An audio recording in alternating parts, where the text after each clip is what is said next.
So the Down Under CrossFit Championships has just been on this weekend, and my God, there were some crazy lifts. I unfortunately couldn't go, even though it was just down the road, because I've been smashing shitload of cough syrup, because I've been ill all weekend. But nonetheless, I thought it'd be a cracking idea to do a review of some of the top lifts that I saw sent over the weekend, and there was some unreal lifts that went down. So stay tuned, we're gonna take a look at these top lifts. I'm gonna do a review for you, let you know my thoughts, and hopefully there's gonna be some tips and tricks that's gonna help you guys level up with your Olympic weightlifting too. So let's start off by talking through the workout from the Down Under Championships. Now, it was essentially 30 ring muscle ups in total, and then they had to do a heavy 3RM clean, a heavy 2RM clean, and a heavy 1RM clean.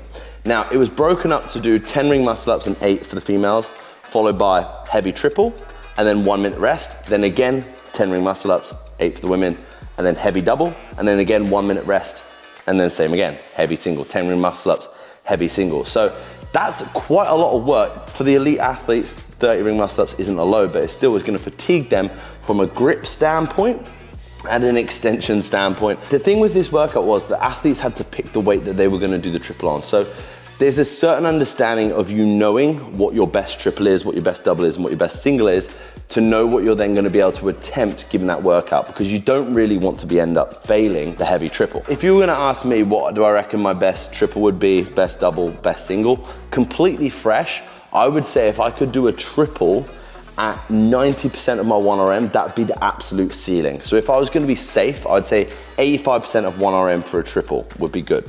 For a heavy double, I'd say 90 to 95% for 2 would be a great percentage bracket to hit.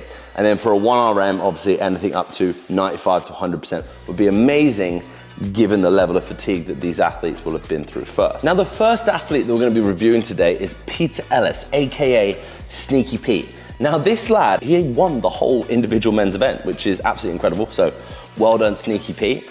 I think there was a lot of top guys missing. I'm not downplaying his result, which was incredible, but there was a lot of top guys that decided to go into team versus individual for this event. Not sure why, but could have something to do with Miami coming up soon, or even the Dubai Championships coming up soon, where a lot of the guys that normally would go indie are focusing on that, potentially. But nonetheless, Pete, winner, incredible.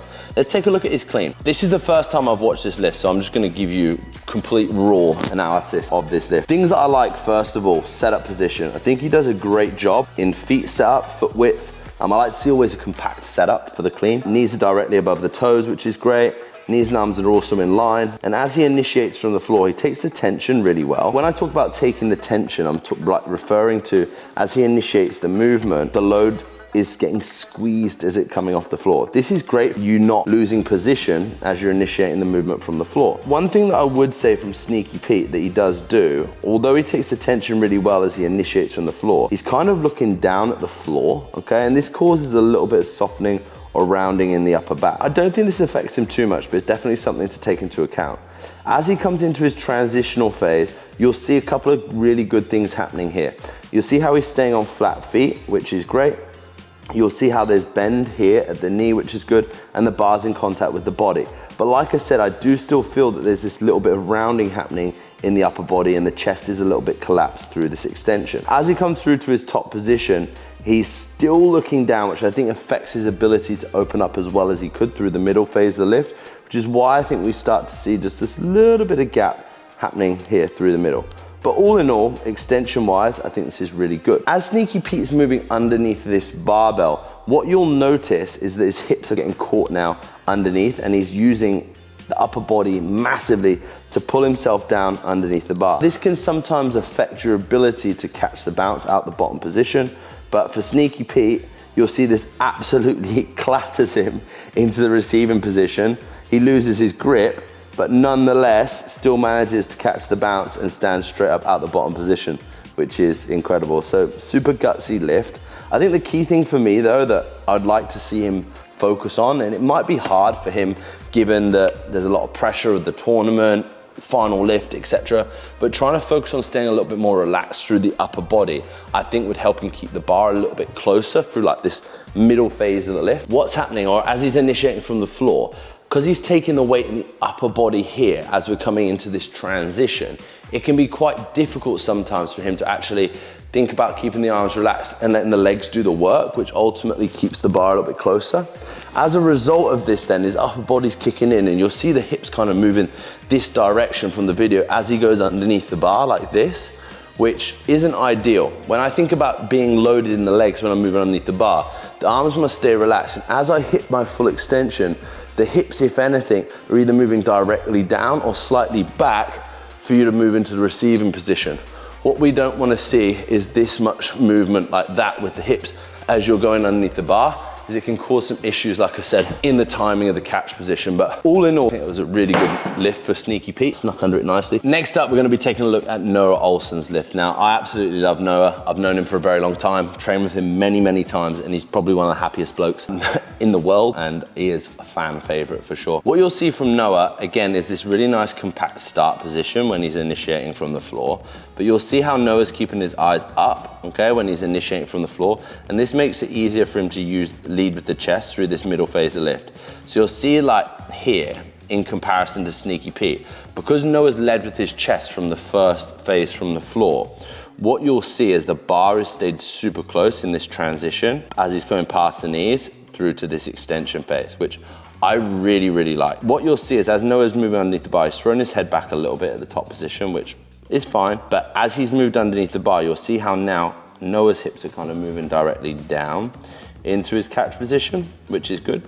And I love the way that as he hits through in his top position, he's turning through, keeping this bar super close to the body. Noah's almost thinking about pushing up against the bar as he's coming into his receiving position, which helps him cushion a little bit from that bottom position.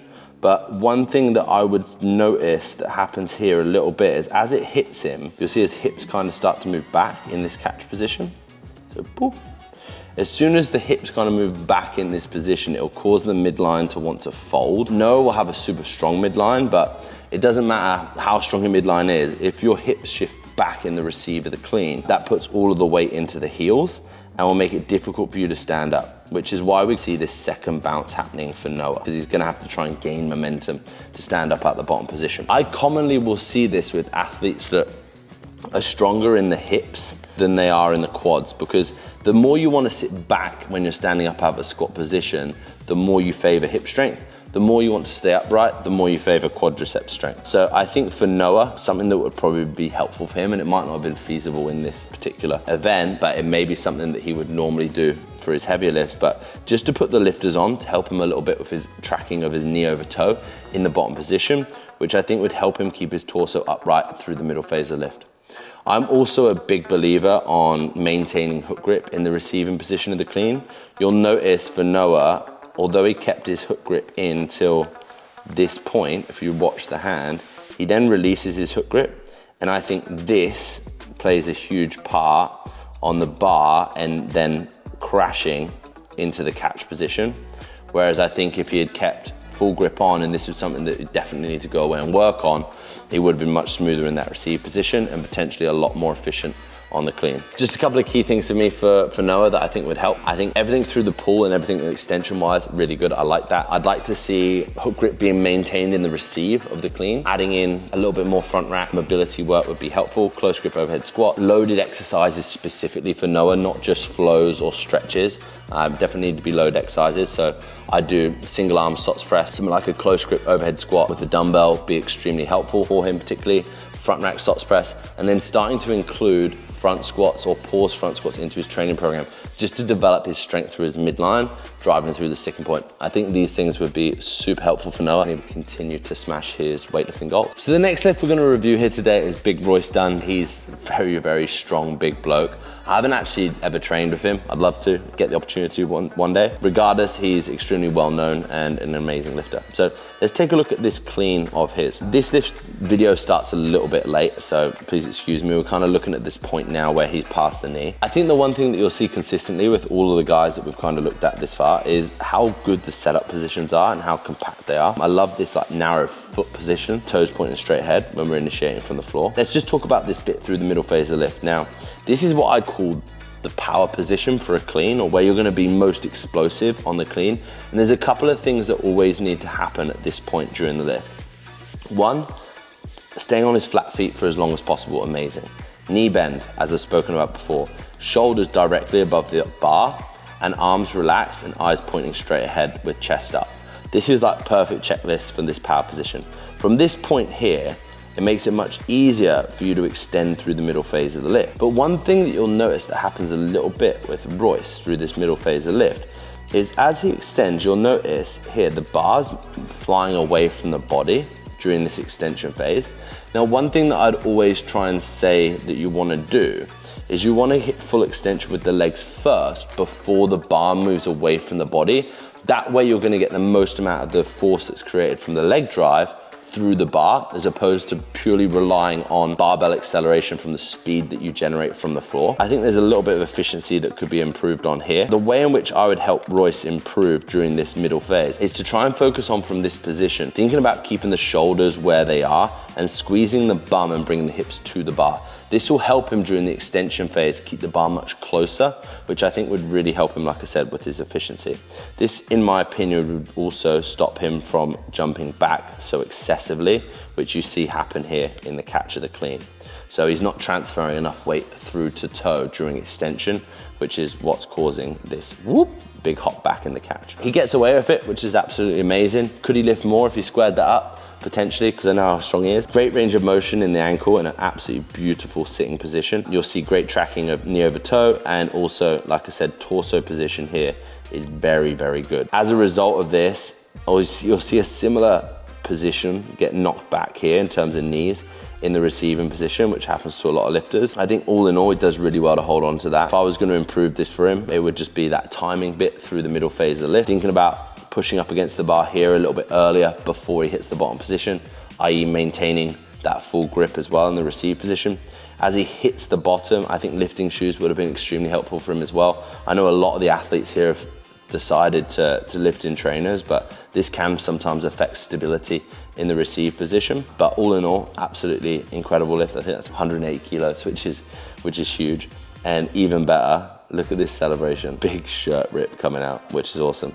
Putting it on for the crowd, love it. Royce, well done, mate. Not too much to take away from there, just that little bit of efficiency through the middle I think would be awesome for you. Next up, we have Julia Hanford that we're gonna be doing a review lift of. This girl absolutely smashed it at the down unders. I've actually seen her lift before. I think it was maybe CrossFit 168. She came up for a training session. She looked extremely strong. First of all, very interesting choice of footwear. I am not for the Vibro shoes at all, but fair enough. Completely flat foot shoes. Overall setup position, incredible. Really like everything that she's doing from a setup standpoint. Arms are nice and straight. There's great proportion between where the knees are in relation to the arms, like so. Angle of the back stays nice and solid as she initiates from the floor, which is great to see. As she pushes away here, you'll see a little bit of rocking forward off the floor. To be honest, if you see someone losing position in the first phase off the floor, I'm not too bothered as long as by the point the bar gets back to knee height, these lines line up again, which you'll see happens here. As we're kind of transitioning past the knee, you'll see how Julia stays on flat feet really nicely into this middle phase, but takes over a little bit now with the upper body. So we're a little bit tight in the upper body here. As a result of this, you'll see how she's now really trying to make contact here through the middle phase of lift, but misses everything until she's getting to the hip. This is why you'll see her come onto the toes very early here before extension, and now she's getting caught back behind the bar. So just to recap that, from this middle phase here, what we're looking for as the bar's passing the knees is to start to see the legs and the hips moving in this direction so that you can lead with the chest, keep the arms hanging loose so the legs do the work. But she's very much taken over now here with the upper body and pulling back before she comes through into extension. Sometimes this can come from a weakness through the midline or potentially in the back that stops you from being able to hold hanging in this position and just let the legs do the work through this middle phase. She comes through into extension a little bit late. The legs do straighten out really nicely here, but the shoulders are back behind the bar at this point. As we move into the receiving position, what I really like about this is how well the feet move. So you'll see how the feet move out into the receive position. This is really good. I think this is why she gets into such a nice catch position here with good positioning of knee over the toe, good depth in terms of her bum sitting nicely between her ankles at this point. Torso position, super upright, Elbow is super high and overall good distance kept between knee and elbow, which is great. From this position, she's gonna find it very easy to utilize the legs to stand up out of that position, which is why we see such a nice catch of that bottom position and driving straight out. This is quite difficult to do when the grip's released to time this, but when you can time it right, you'll get this great momentum of, see the bar hitting her in this bottom position, see how it's whipping now at this point.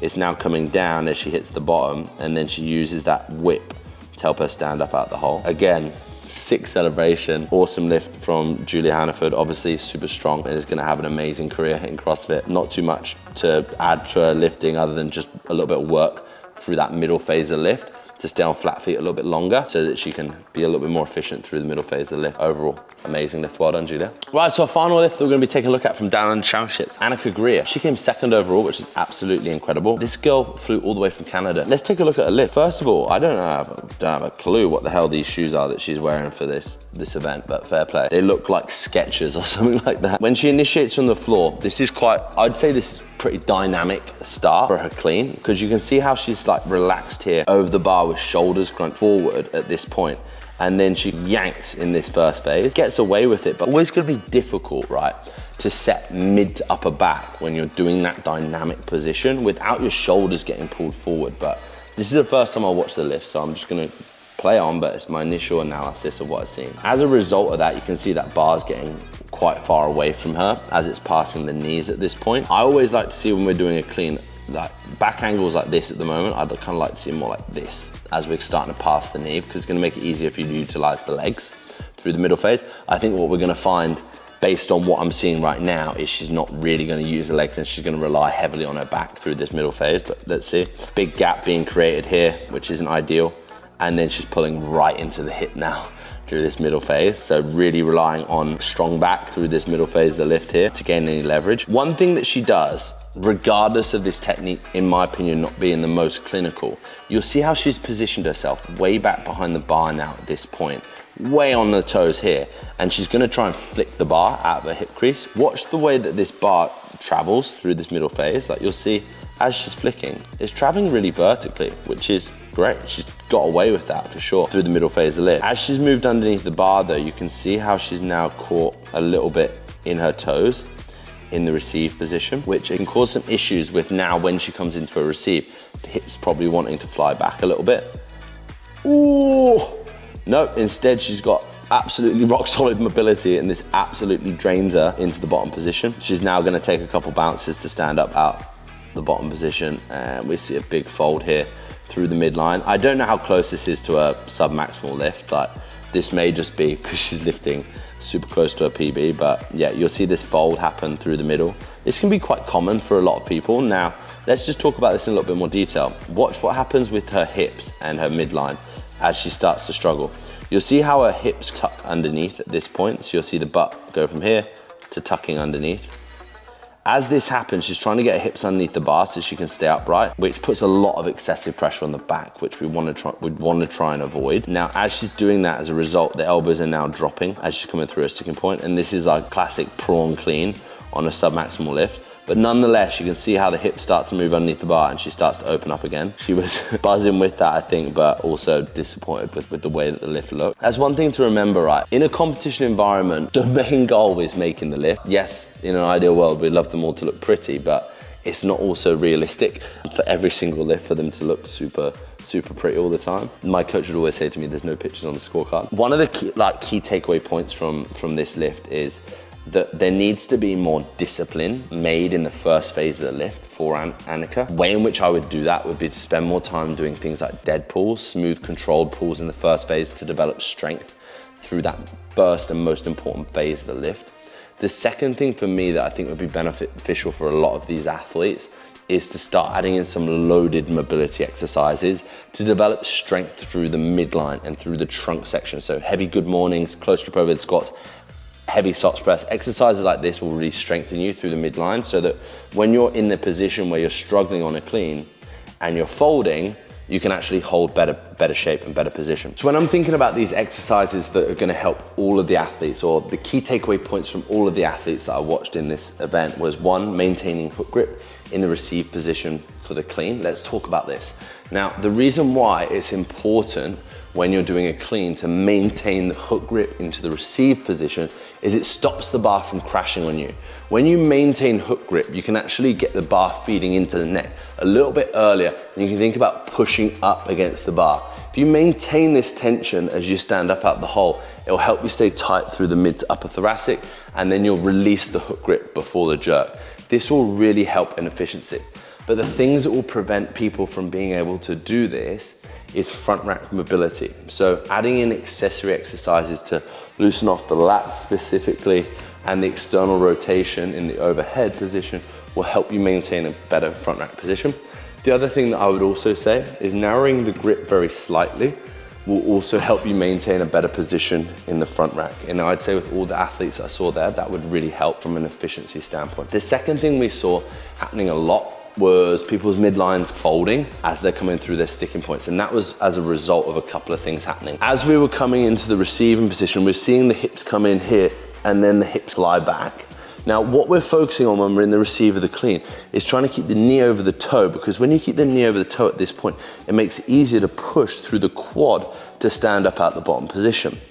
If the knees move back, not only do we lose position here, but we have to start lifting through the hips early to stand up out the bottom position.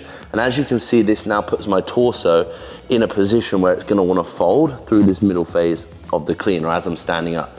So working ankle mobility and focusing on pause front squats will help strengthen you in this position so that you focus on using the legs to stand up at this bottom position like so. Another accessory exercise that I think would be super beneficial, and I know it's hard for CrossFitters because they have so much to do in their training. Things like good mornings would be a cracking exercise to strengthen you through the midline, especially when you're loaded away from the body, to stop the prawn from happening.